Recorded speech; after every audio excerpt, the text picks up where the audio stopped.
Buenas tardes. Damos inicio a la sesión virtual número 28 del día 28 de enero del año 2025.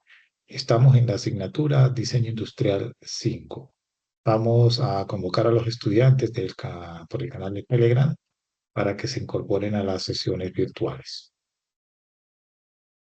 Vamos a dar una pequeña espera mientras se logra este acceso.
Bueno, buenas tardes a todos. Hoy estamos una vez más en la clase de Diseño Industrial 5. Vamos a retomar la conferencia que estaba ayer sobre ecodiseño, materiales y procesos, una conferencia dada por la colega de Green Tech de Educación sobre lo que es el concepto de economía circular, diseño sustentable, ecodiseño y sobre todo todos los aspectos ambientales que involucra el proceso de diseño, ¿no?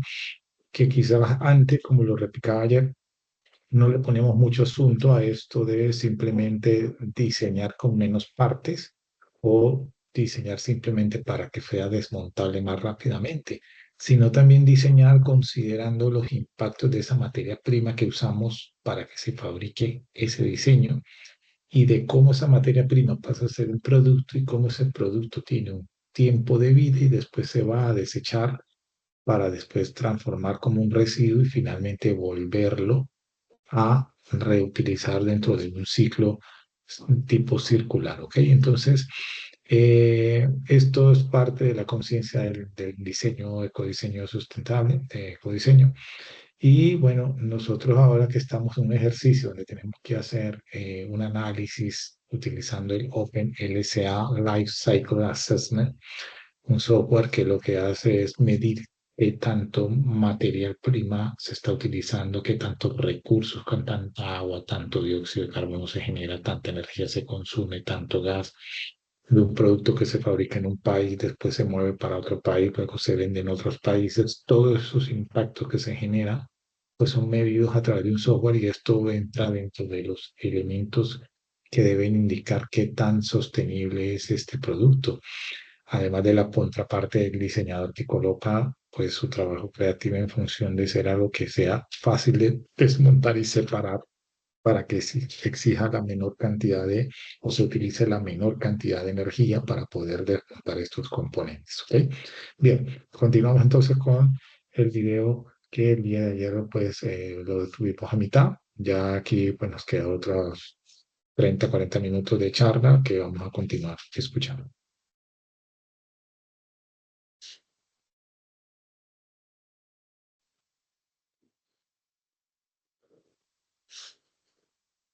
Parte responsable, y otras acciones que si no están vinculadas quizás desde un municipio en cuanto a gestión de residuos o empresas o la parte privada, institucional, académica, hay muchos actores que se pueden involucrar en esto, algunos que tienen como más poder de decisión o de acción en algunas de estas acciones, valga la redundancia, pero en muchos otros sí somos nosotros, o sea, digamos, nosotros hablando como sociedad en general.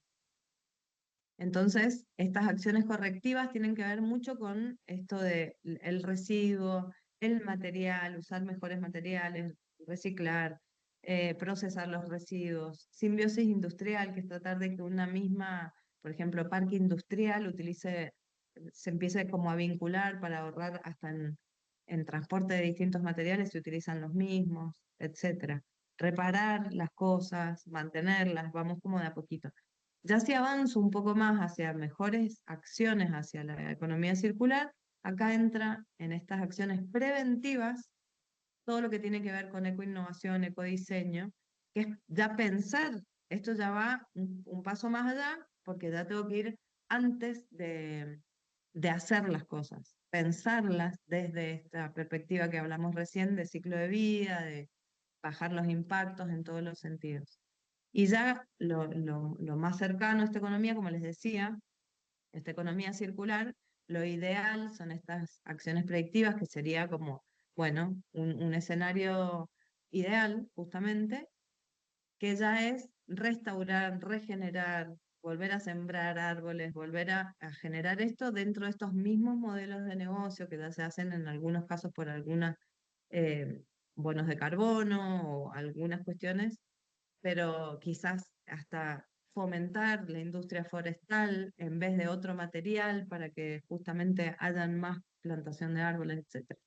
Bueno, son como un punteo de las acciones que en ese camino se pueden ir tomando. Y no significa que hay que ir de una en una, o sea, se pueden generar simultáneamente, no están ordenadas. Ecodiseño Entonces, como hablamos recién, si alguien, ay, perdón, acá hay uno,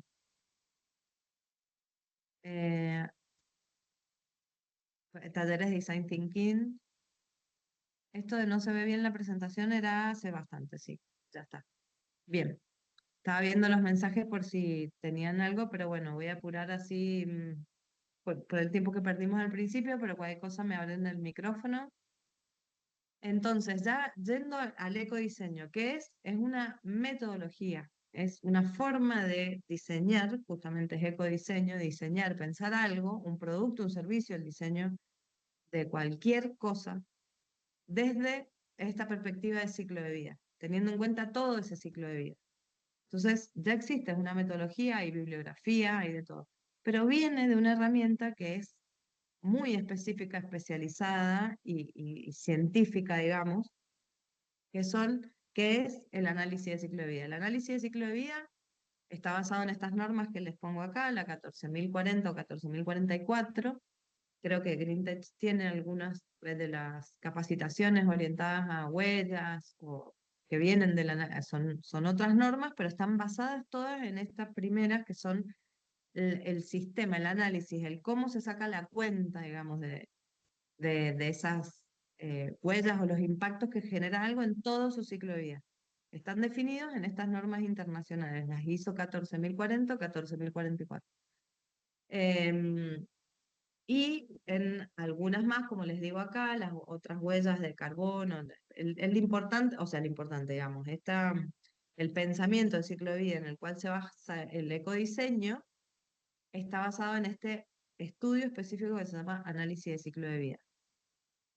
Que lo importante de esto es saber que, bueno, hay gente especializada que trabaja en esto, se utilizan software y bases de datos que son pagas también, son estudios muy amplios que requieren muchísimos datos, se requiere formación para hacer esto, formación en estas normas, formación en los software, formación en bases de datos, en un montón de cosas, pero ¿qué va haciendo? Sobre un producto, un proceso, un servicio, se fija cuáles son todas las cosas que se usan en cada una, se le llaman entradas, las cosas que se usan en cada una de estas etapas del ciclo de vida y qué cosas salen, es decir, qué desperdicios, efluentes, todo lo que queda. En cuanto a materiales, materiales, gases, se les llama emisiones, porque son los gases, al aire, al agua y al suelo.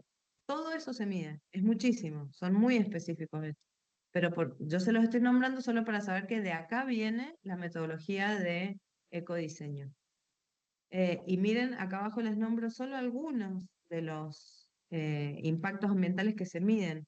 Agotamiento de capa de ozono. Uno, que es el que por ahí más se conoce, es el cambio climático, que se mide a través de los gases de efecto invernadero, que el que más se mide, digamos, es el dióxido de carbono, que se emite en combustiones y otras cuestiones más, en biodegradación y otras cosas, pero también está el metano, hay otros, es un mundo, pero que está bueno saberlo, porque eso también nos da un panorama para ser más certeros cuando decimos o tomamos decisiones, o por lo menos decimos que algo es más sustentable que otra cosa. Quizás hasta decir no se sabe, hasta que no se haga un estudio, también es más certera la respuesta.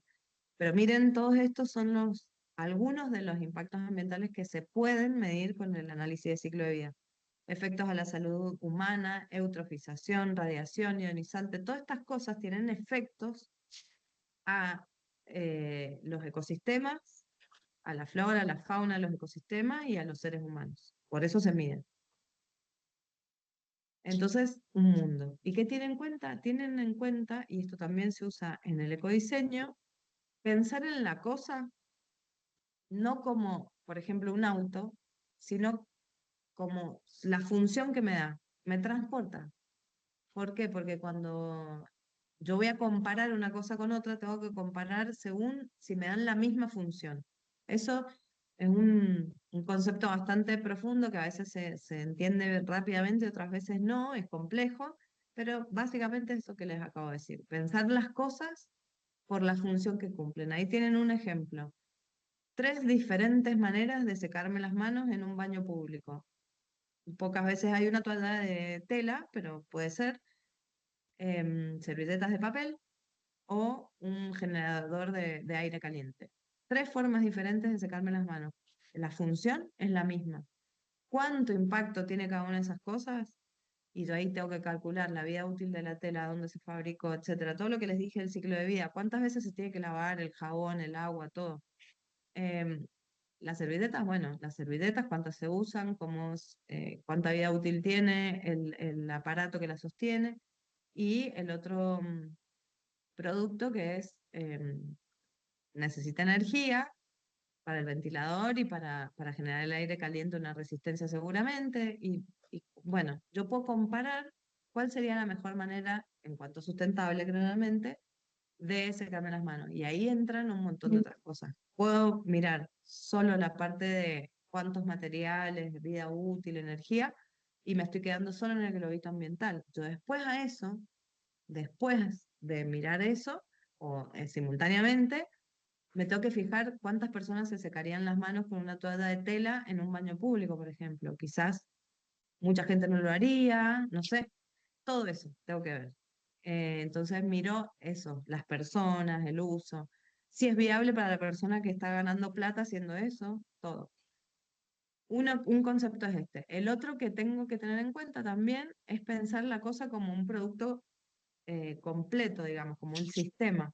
Acá yo el auto no lo pienso como su carcasa, su chasis, su motor y las ruedas. Lo tengo que pensar en toda su vida útil, que la vida útil va a usar tantos filtros de aceite, tantos de aire, tantos aceite, tanta nafta, tantos neumáticos, etcétera, y en toda su vida útil. Todo eso es lo que usa lo que tengo que analizar como impacto en todo el ciclo de vida. Todo lo que usa el producto. Y a la vez tener en cuenta el contexto, que es lo que hablábamos recién. Hay cosas que yo las puedo generar en un lugar y en otro no, o cuánta vida útil tiene un producto. Muchas veces la obsolescencia, que se habla mucho de la obsolescencia programada de los electrónicos, hay muchos tipos de obsolescencia. En cuanto a la indumentaria, por ejemplo, hay mucha obsolescencia, por eso hay hoy también esta tendencia de la moda circular. ¿Por qué? Porque hay indumentaria, ropa que está en muy buen estado, pero ya dejó de estar de moda, o la persona se cansa, o puede ser la moda, puede ser personal, puede ser un montón de cosas. Estas obsolescencias, hay una bibliografía muy buena sobre las obsolescencias, que son muy diferentes. Y pensamos como algo cuando termina su vida útil es porque dejó de funcionar. Y no, es un porcentaje de las cosas las dejamos usar cuando realmente dejan de funcionar. La mayoría las dejamos usar por otras cosas.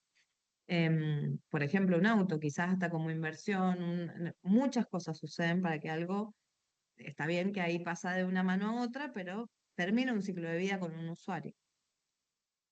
Acá me preguntaban qué tipo de software se puede utilizar, calculo para el ciclo de vida. Mira, son muy específicos y hay que estudiar, especializarse en eso. Y son caros además.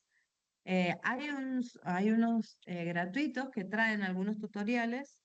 OpenLSA, OpenLSA, así se llama uno, que es gratuito. Sé que hay otro más y ahora no se me viene el nombre, pero bueno, por ejemplo, los pagos, que son bastante caros. em, Además del software, hay que tener bases de datos que también son pagas, que son todos los datos que se le carga al software. Pero bueno, OpenLSA lo que tiene es que tiene muchos tutoriales gratuitos para conocer más, no solo del software, sino del análisis de ciclo de vida, que es muy complejo. Otro muy utilizado es CIMAPRO, Gavi, también hay otro se llama así Gavi, otro se llama CIMAPRO, esos son pagos para hacer análisis de ciclo de vida.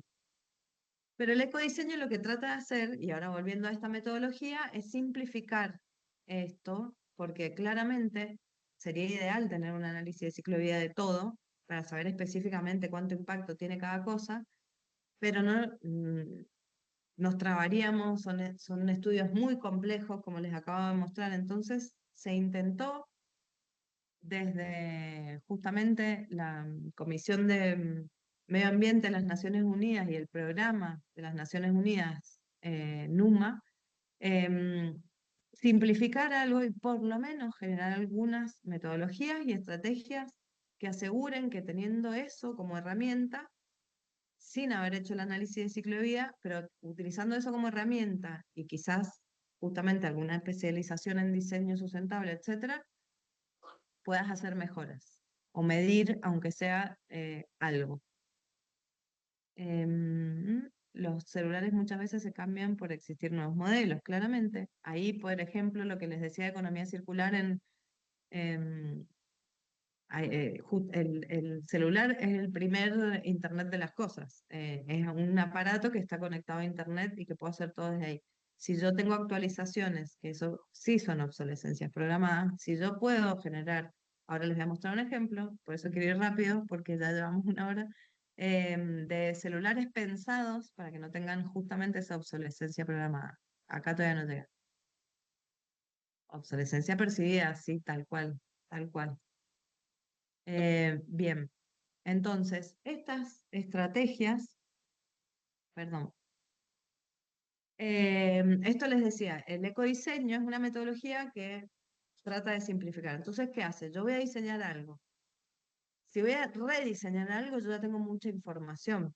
Entonces, lo que hago es tratar de definir cuáles son esas etapas de ciclo de vida, dónde es, qué es lo que estoy pensando. Por ejemplo, eso que dije más temprano, un vaso es de vidrio, el vidrio se hace de esta manera, la materia prima es tal, la, no sé, es soplado el sistema de producción, los procesos de producción, cuáles son, se sopla, necesito moldes, o no sé, como las botellas, necesito un momento que se enfría, necesito después el embalaje, el transporte y el embalaje, y la comercialización, que ahí no está escrito, pero va ahí también en esa etapa, cuál es, de qué materiales, etcétera. Y ahí por lo menos pongo sobre la mesa lo que está sucediendo actualmente.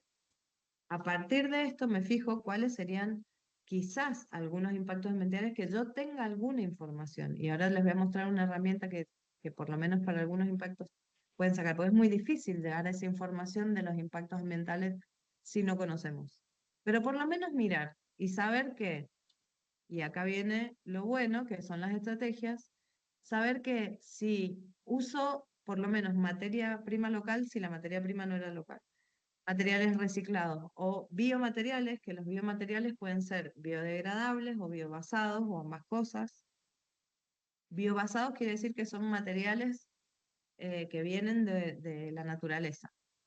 Hay bioplásticos ya, hay un montón, quizás ya conocen algo de biomateriales, pero si no, con algún material biodegradable, cambiándolo por alguno que no era biodegradable, ya sé que con eso voy a estar mejorando. ¿Se entiende? Estas son estrategias que parecen obvias, pero por lo menos nos hacen tener en cuenta todo esto que estamos hablando. Estas son las estrategias de ecodiseño, que dan, según la etapa, como están viendo ahí, la etapa de extracción, la de fabricación, distribución, son máximas, digamos, genéricas y parecen obvias, eh, pero no son tan obvias cuando vamos a rediseñar. Entonces, si yo me pongo a pensar en todo esto y aplico algo de esto, no me hace falta medir. Yo ya sé, o sea, perdón, me estoy contradiciendo, siempre es bueno medir, pero cuando no tengo acceso y la medición es tan compleja y yo quiero generar un producto teniendo conciencia de que lo quiero hacer más sustentable, puedo utilizar estas herramientas de ecodiseño. También se realiza el ecodiseño a la par y simultáneamente con equipos interdisciplinarios haciendo el análisis de ciclo de vida y sacando el dato duro. Eso también se hace, eso es lo mejor.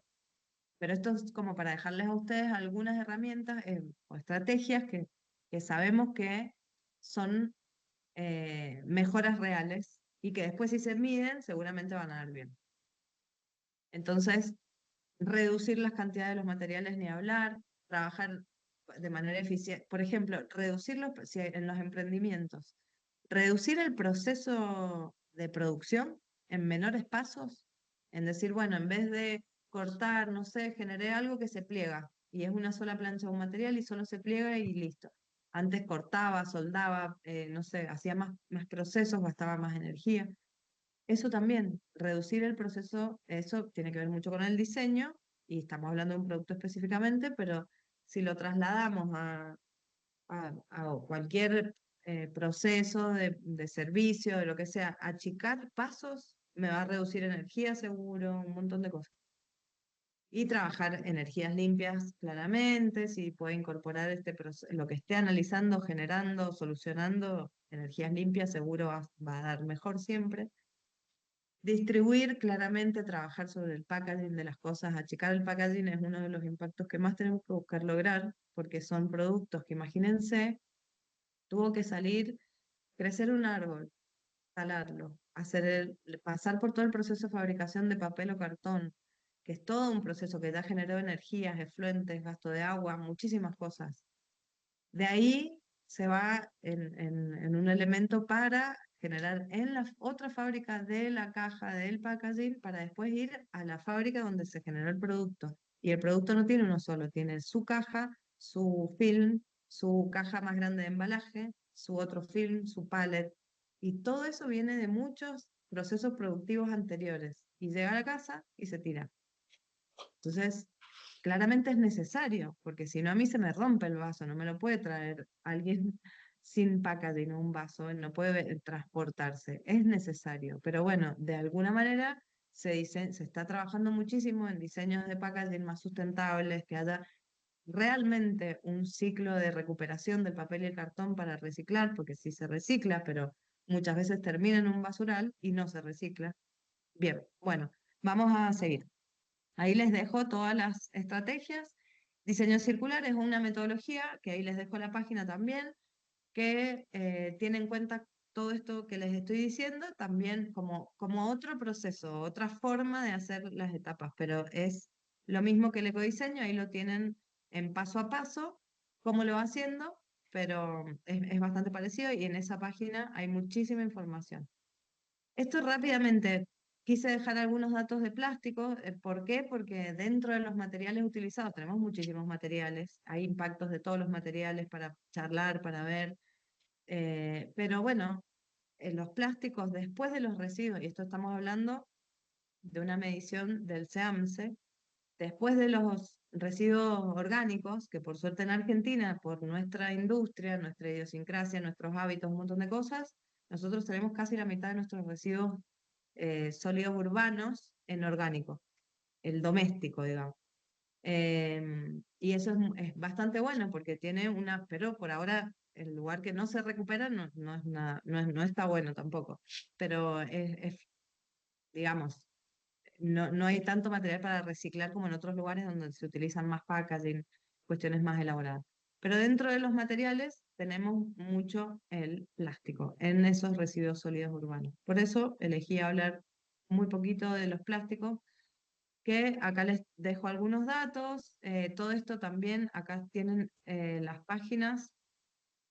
Esta es Ecoplas, que tiene muchísimas manuales, informes sectoriales, etcétera. Acá tienen los tipos de plásticos, pero eso ya lo vemos enseguida. Algunas certificaciones que certifican que es un monomaterial, quiere decir que es un solo plástico, que eso es lo que me da la posibilidad de reciclar. Si tengo mezclas de plásticos, es mucho más difícil de reciclar, o se logran productos como madera plástica, que son ya de final uso, porque no se pueden volver a reciclar, y además como para usos secundarios también. Y estas son las toneladas que se reciclaron en Argentina, estos son datos todos de Argentina, que representan un 27% del total de la parte doméstica.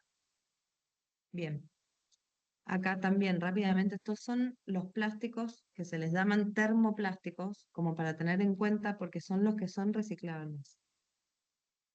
Energía solar, diseño de generadores. Ay, buenísimo, soy de Mendoza también. Bueno, genial. Quiero apurarme para que después podamos charlar un poquito y me quedan los ejemplos. Los plásticos que se pueden reciclar son muchos, son los que más usamos, son los termoplásticos, son todos estos que están acá. El PET, que lo conocen con las botellas. En GreenTech vi que pusieron cómo clasificar los plásticos, que está muy bueno. Todos esos son reciclables. Hay otros plásticos que no son reciclables, se los nombro ahí abajo, que son los termoestables o termorrígidos, y los elastómeros. Los elastómeros es, por ejemplo, el caucho. Esos no se reciclan, pero se pueden volver a utilizar de otras maneras, no reciclados y no como el caucho de un neumático, no se puede volver a usar en un neumático, pero se puede volver a usar en otras cosas que ya por suerte cada vez hay más inventiva e innovación en todo esto. Que sería Entonces, como en acá el tenemos, caso de la madera plástica. Tienen un segundo reciclado nomás. claro, con el caucho se hacen, por ejemplo, con el caucho triturado de neumáticos fuera de uso, se hace de los suelos de gimnasio, las baldosas que a veces puede llegar a ser, Sí, eso es poliuretano elastómero, puede llegar a ser también material nuevo muchas veces, pero hay muchos que se usa el reciclado. Las plazas en Buenos Aires, acá en Mendoza también hay muchas que tienen la parte de los juegos con esas baldosas, o se hace in situ también, que se tira todo y se seca ahí, se hacen con y si reciclado. no, también muchos de esos se utilizan para hacer cargas en la parte de construcción, en la parte de cemento y hacer losa, y en vez de poner un montón de otros elementos, se usan como carga y quedan definitivos en la parte de construcción. Y Ujú, si no, otros se utilizan para hacer ladrillos directamente, y ese es el claro, punto final. tal cual, sí, se hacen con plásticos. Hay un montón de también ensayos que se vienen haciendo para buscarle el mejor uso, si sirven se hacen ensayos de diferentes propiedades de los materiales a los reciclados para poder ir mejorando también el uso de estas cosas. Así que sí, tal cual, como vehículo en mobiliario urbano, por ejemplo, en vez de arena se pone algunos pellets de plástico reciclado de algunas características, hasta en algunos casos estos termoplásticos, y se usa como vehículo también, como vos decís, pero claro, totalmente. El tema es, justamente, todos los plásticos son reciclables, pero hay temas que hacen que no todo se recicle y que sea difícil. Primero que tienen que estar limpios, tienen que ser monomateriales, no tienen, por ejemplo, el Tetra Pak no se puede reciclar así. Es una lámina muy finita de un plástico con una muy finita de un cartón con una muy finita de aluminio y están consolidadas, están pegadas. Ese material compuesto se han hecho algunas cuestiones que se tritura así como está y se hacen placas que se usan parecido al OSB, como en algunas Mm. cuestiones de construcción. Hay algunos, pero también hay que ver qué significa hacer todo ese reciclado. Se utilizan resinas nuevas también para poder aglomerar ese material reciclado, etcétera. Pero Ya bueno, entran son, otros componentes ya entran otros componentes en el reciclado, entonces ya ese es otro punto de vista en la parte económica también, y después el fin con el que llegan al producto final, si es realmente redituable hacerlo. claro, tal cual, es lo ambiental, porque estás usando energía de nuevo, entonces medir qué es mejor, qué es peor. Entonces, sí, tal cual, es lo rentable, si realmente es, porque tenés que volver a generar, si lo vas a vender, etcétera. Sí, tal cual. Son muchas, muchas cosas a tener en cuenta, pero esto es para mostrar que muchos no se reciclan, por ejemplo, polipropileno es totalmente reciclable y hay polipropileno y envases que son muy fáciles de recuperar, se lavan. Sí, esto tiene un impacto muy grande en la parte del consumidor. Si las personas siguen tirando el residuo sucio, todo junto con lo orgánico, claramente eso es poco probable que se recupere. Hay toda una instancia de recuperación con los recuperadores locales, de asociaciones, que también eso es otra de las patas que estamos diciendo que es importante, o sea, saber que existen, involucrarlos, formalizarlos y también enseñarles muchas veces o aprender, porque muchas veces también saben eh, transmitir cómo vienen haciendo su trabajo y en algunas cosas técnicas específicas, también para clasificación de materiales importante, etcétera, muchos etcétera. Pero, por ejemplo, los paquetes de fideo hacen, es ese film, pero es que hace ruido, transparente, pero hace ruido, o viene con serigrafía o con etiquetas.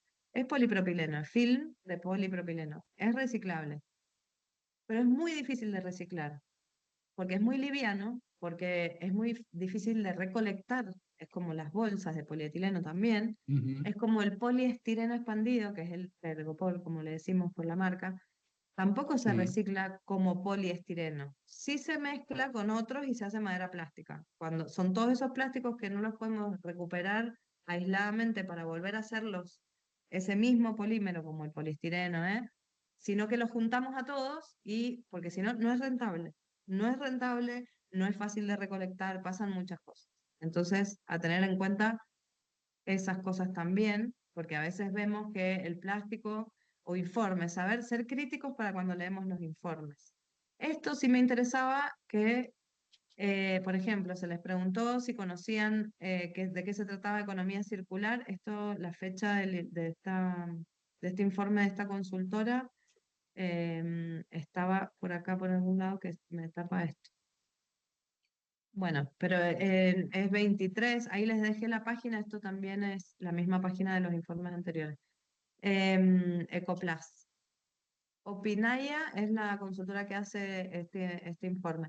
Y justamente hay una tendencia total de los consumidores a tratar de consumir, que valoran el producto.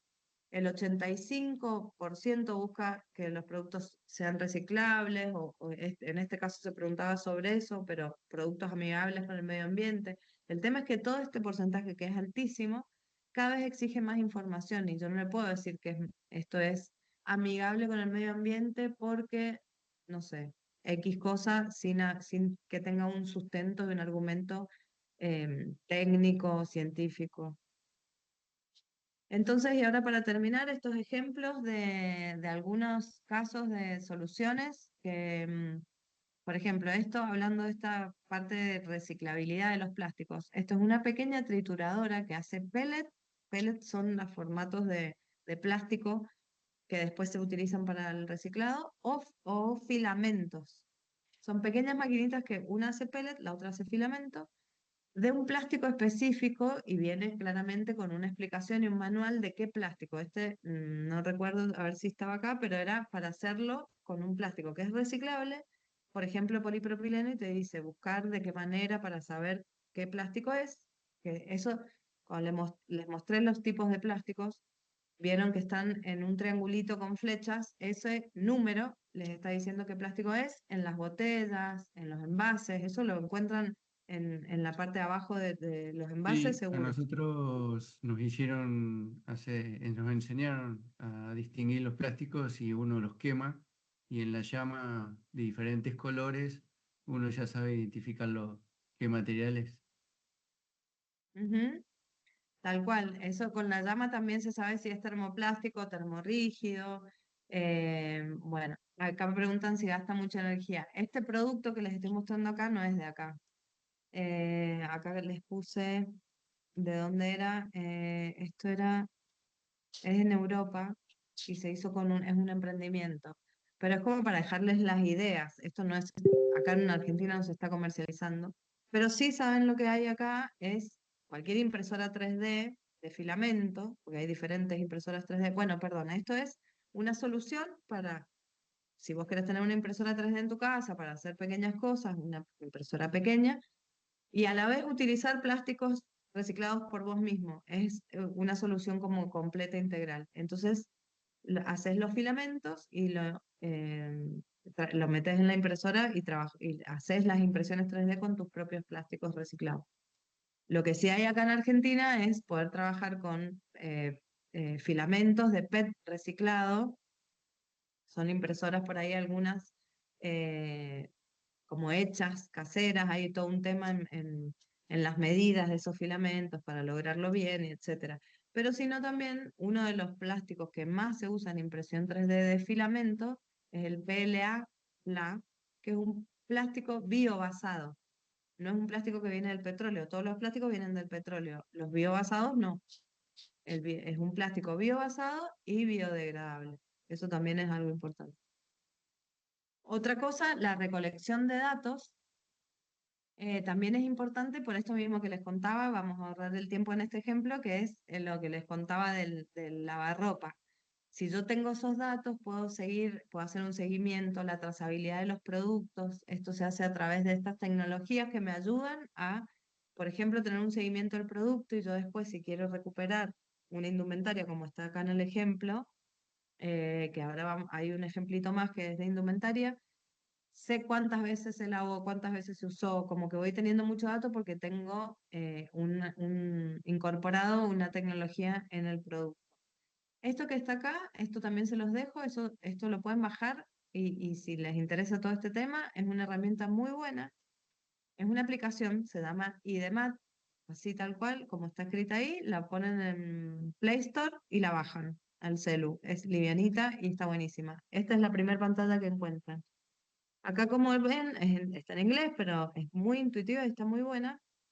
Tienen un listado enorme de materiales, procesos, electricidad, comida, y te da por kilo de ese material, de esa comida, de ese proceso, por ahí el proceso no es por kilo, sino por, o la electricidad en distintos países, te da la huella de carbono, digamos, que es los kilos de dióxido de carbono equivalente que genera ese producto.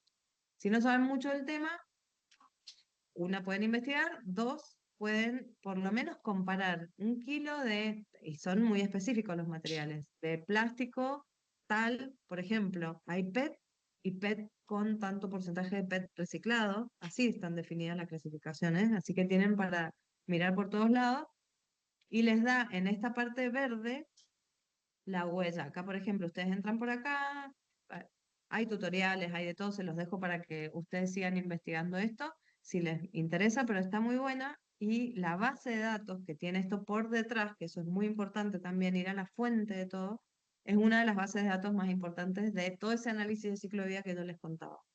Entonces, con esto pequeño, ustedes saben que poniendo el kilo de material único de algo, por lo menos sé cuánta huella tiene y lo puedo comparar con otro. Bien, este es el Fairphone, que es un teléfono hecho, que es lo que les estaba diciendo antes, perdonen que hay, para la industria textil, qué tipo de filamentos se utiliza en 3D. No, desconozco un poco sobre el 3D en textil, pero hay muchos, la mayoría son plásticos, pueden ser biobasados, pero no sabría decirte en textil específicamente qué filamento se usa. El PET se puede pulverizar para aportar dureza a la resina de poliéster de las embarcaciones. Claro, son diferentes terminaciones que se pueden hacer.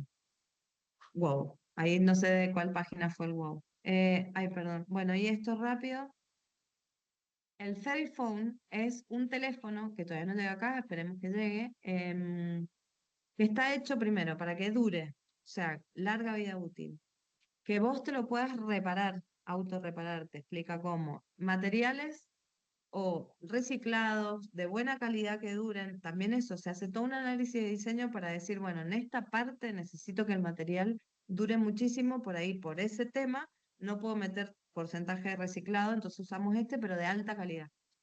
Baterías, totalmente, todas las partes que se dejan de funcionar antes, o más probable que se rompan, son todas desarmables muy fácilmente, la batería claramente extraíble, piezas intercambiables, materiales, o sea, todo, tutoriales para autorreparar, como todo hecho para que dure y se utilicen las menos piezas posibles, los menores materiales posibles, y que una vez que ya terminó su vida útil, porque ya le diste todas las vueltas posibles, que también lo puedas llevar a un lugar y se separa en materiales únicos para poder reciclarlo.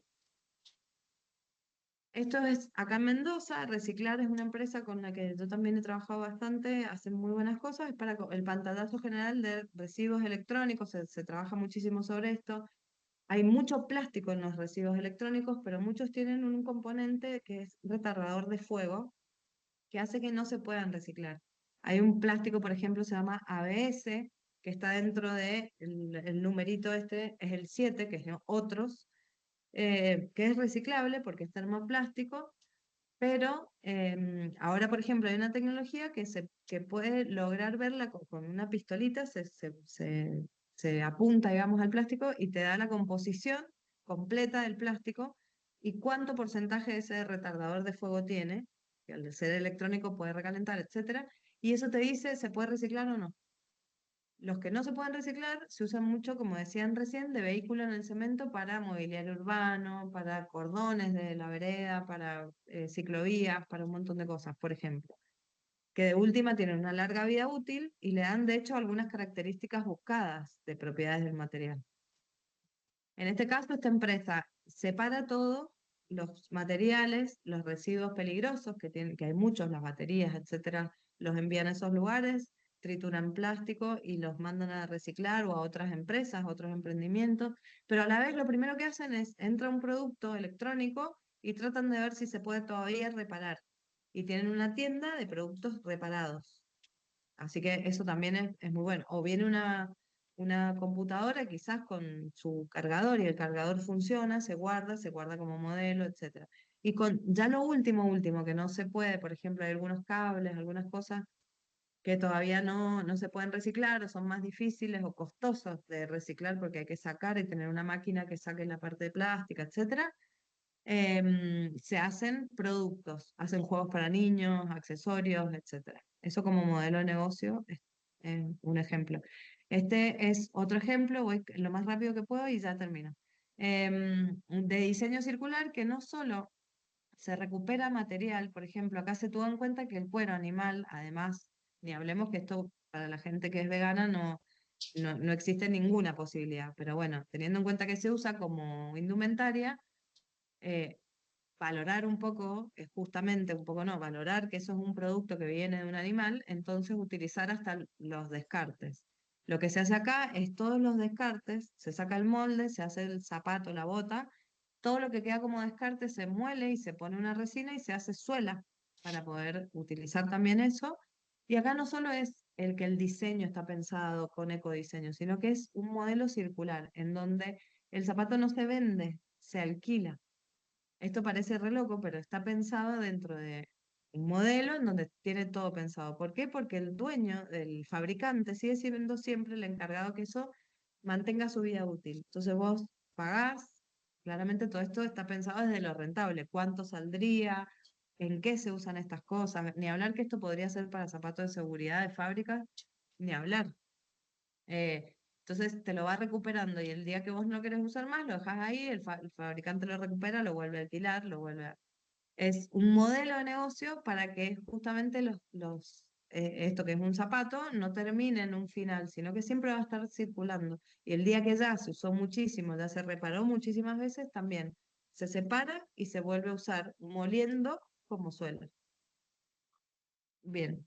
Y esto es una marca de acá, de Patagonia, justamente, que trabajan con todo este tema de la circularidad, en donde vos podés comprar indumentaria reparada que sale más barata. Ellos tienen reparación en distintos puntos del país, para si vos se te rompe una campera que te compraste, para que le puedas seguir dando vida útil y no tirarla a sus propios lugares de reparación.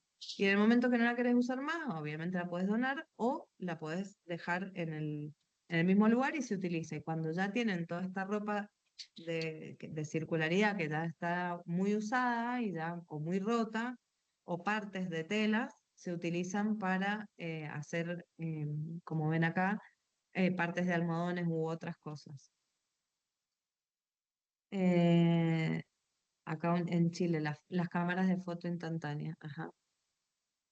Bueno, y llegamos al final, un poquito pasados, me parece, pero si quieren y todavía tienen aliento, podemos hacer un ida y vuelta, algunas consultas, lo que quieran, aportes. Por suerte. Bueno, muy bien. Ya escuchamos pues finalmente este video de esta experta de Argentina que nos hablaba sobre pues cómo estos conceptos desde hace unos 3 años atrás están pues manejándose en Argentina. Claro está, se nota que todavía las personas no lo tienen muy internalizado y que están en una etapa pues de implementación de una manera casi que quiere un poco de bajo perfil, ¿no? Claro está, aquí obviamente empieza también con una cultura de consumidores, una cultura donde tienen que internalizar la idea de reutilizar, de reciclar también, pero también por otro lado, pues de diseñar bajo ese parámetro de vida, ¿no? De diseño, ¿no? Bien. Bueno, de esta manera ya hemos pues terminado esta parte que teníamos que terminar de ver de la visión desde el continente, desde Sudamérica, cómo se ve esto del ecodiseño, materiales y procesos, que una de las partes que Poco se habla, pero y se deja mucho a un lado como del diseño este componente y es un componente crucial ahora porque nuestra manera de diseñar bajo esta metodología cambia un poco a lo que ya veníamos manejando, no mucho, pero cambia, sobre todo porque hay que manejar ahora algunas bases de datos, conocer algunos conceptos de cambio climático, términos de contaminaciones ambientales, de agotamiento de minerales fósiles, lo que llamamos la acidificación, la ecotoxicidad, que si bien es cierto que esto lo manejan los ingenieros ambientales cuando van a hacer estas evaluaciones de impacto de ciclo de vida, también no quiere decir que seamos ajenos a estos términos y tenemos que cada vez involucrarnos más porque tendremos que empezar a diseñar de una manera más integrada a este medio, ¿ok? Bien, entonces, bueno, de esto hay muchísimo material, pero lo importante es que nos quedemos con aprender a conocer estos software de evaluación de impacto ambiental, de análisis de ciclo de vida, diseño para la desmontabilidad, conocer los materiales, cuáles pueden ser reciclables, cuáles no, bajo qué procesos. Hay que conocer de costes, hay que conocer de materiales que puedan ser procesados y reprocesados. Y sobre todo, pues ayudar a las consumidores a tomar decisiones más concienciadas sobre lo que es la circularidad en el ecodiseño. Bien, bueno, feliz tarde para todos. Nos vemos la próxima clase. Recuerden que tienen el canal de Telegram para preguntar cualquier duda que tengamos sobre este proyecto. Recuerden, la intención con la tarea 5 es que ustedes tengan idea de cómo integrarse al software que estamos analizando, que tengan una idea general sobre él, no que se vuelvan expertos en un software nada más, sino que sepan que hay una versión gratuita, open source, que puedan trabajarla y que puedan también canalizar información. Si bien es cierto que en nuestro país estas decisiones de codiseño son tomadas por otros niveles, también quiere decir que podamos nosotros integrarnos con ellas y de alguna manera pues usar todos estos recursos para poder dar soluciones, pues si no al 100% efectivas, por lo menos empezar en un pequeño porcentaje y escalar posiciones en ello. ¿Ok? Bueno, feliz tarde para todos, jóvenes, nos vemos la próxima semana.